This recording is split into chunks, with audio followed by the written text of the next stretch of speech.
and Kyle with HBG Capital here. Thanks for tuning in. In today's video, I want to cover some of the risks you face with investing in stocks and how those same risks might affect multifamily syndication assets if you're considering investing. But first, if you're tuning in and we haven't had a conversation with you, we want to have a two-way conversation, not just a one-way conversation. Feel free to send us an email at info@hbgcapital.net. See about setting up an introductory call and see how we might be able to help you. Okay. Risk number one is market corrections. This is pretty straightforward in stocks. Just about every single person knows what a stock market recession looks and feels like. We've been through them before. 2008 was a big one. COVID especially, everybody felt COVID, not just from a financial standpoint, but like physically and what it did to us and having to quarantine. It's pretty straightforward. When that happens, you're pretty much just along for the ride if you're investing in stocks. You don't have anybody that you can call. You don't know really what's going to happen. You don't know how long it's going to last, right? It's the economy. So it's a pretty big ship. Once it goes down one direction, it's kind of hard to steer it back in the other direction. But we do know that over time, the stock market does this. It does go up over time. If you look at a very, very long chart, right, there's a big growth curve on it. But the issue is when you have these huge 30, 40, 50, 60% corrections in the stock market, there are many investors out there who are getting ready to retire, and they can't afford to take a 30, 40, 50, 60% hit on their portfolio and then wait 10 years for the economy to recover to get it back where it was and then experience the next leg up. And that's a big problem. They need to park their money into assets where their capital is going to be preserved, but they can still get the income to live off of, right? Because they're old, they're not a workhorse anymore. They can't do what they did when they were young.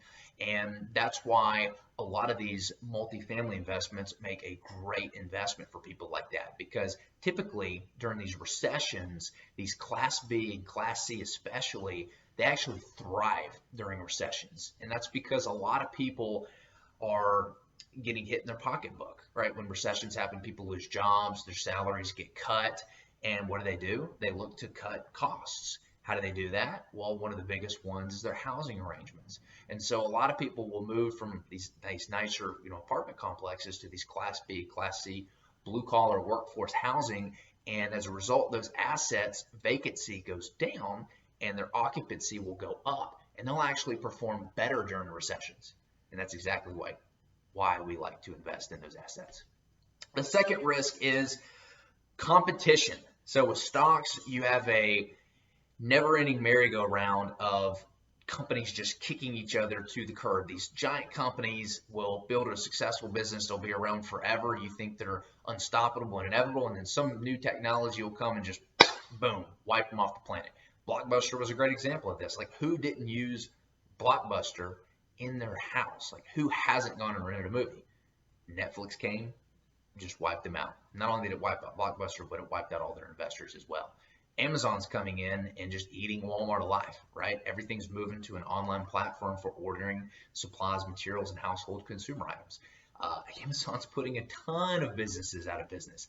Businesses that have been around for a very, very long time that originally we thought were indestructible.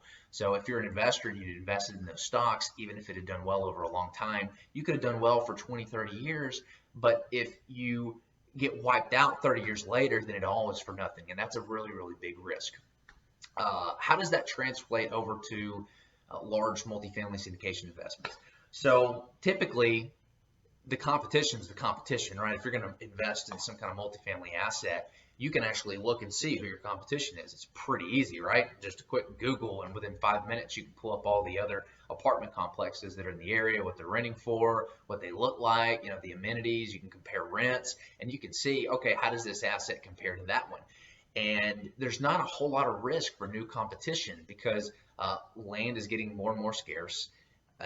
Zoning takes forever to pass for these large apartment complexes, and they take forever to build. You're looking at several years before new competition even gets entered into the game to compete with you, if they're even in play. And because a lot of these multifamily units have already been around for 10, 20, 30 years, the cost to build has gone up significantly. So these new apartments are way more expensive. Your new competitors are having to pay a lot more money to build these apartments, and as a result, they're having to charge higher rents. Well, when there's a recession, people don't want higher rents, they want lower rents, and therefore you do a lot better. So that's another reason why we like to invest in these multifamily assets, is that you don't have to worry about as much competition. The third big market risk with stocks is you have consumer behavior. So does anybody remember the Razor phone or the BlackBerry? My dad had one, called it the Crackberry because he was on it so often. These were like the new cool technological devices that everybody wanted to use. I mean, they were the thing, and everyone was touting them as being the future and changing the way we did things. And then what happened? A little guy named Steve Jobs came along, created the iPhone, and just wiped them all off the planet, right? We don't have any control over consumer behavior and technology. We don't understand how that's going to affect our investments. You could have invested in I forget what company had I think it was BlackBerry, I think that might have been the company, or Samsung, something like that. And they just got destroyed. And they did well for years, and all of a sudden somebody came along and just wiped them off the face of the planet. That's a huge risk that you don't need in your portfolio. With multifamily investments, the need to live is what you're looking at, right? Consumer behavior dictates, and we know that nobody's going to just start living on the side of the street. And as far as a new piece of technology coming into play that changes our living arrangements, we're always going to need a place to live. And so there's not a lot of risk from a consumer behavior standpoint, because we're always going to want a roof over our heads. We're always going to want that safety. That's another reason why we like to invest in these assets.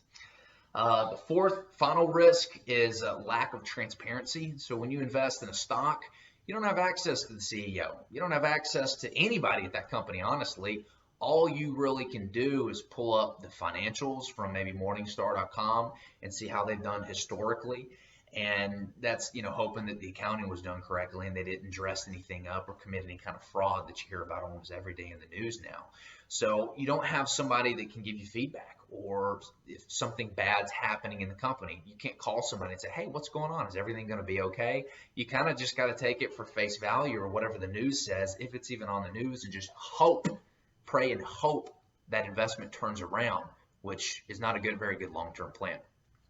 As far as multifamily goes, you don't have any lack of transparency. There's full transparency in a lot of these deals. Before you even invest, you're usually on the phone with a sponsor.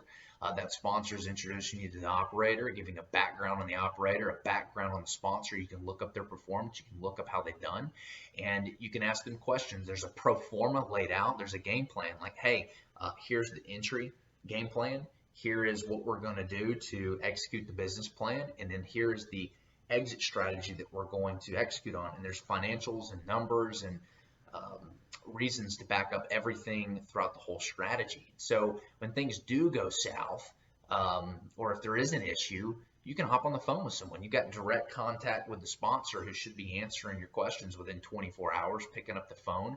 You can get feedback on the investment, how it's doing. So that transparency throughout the whole process, in the initial stages, during the beginning, the middle stages, and the end stages, are a huge advantage with these multifamily assets. Okay, that's it for today, guys. Those are the 4 risks. I'm sure there's a ton more, but those are the 4 that I think are pretty big and everybody should be considering when looking to make an investment. Thanks for tuning in, and we'll see you next time.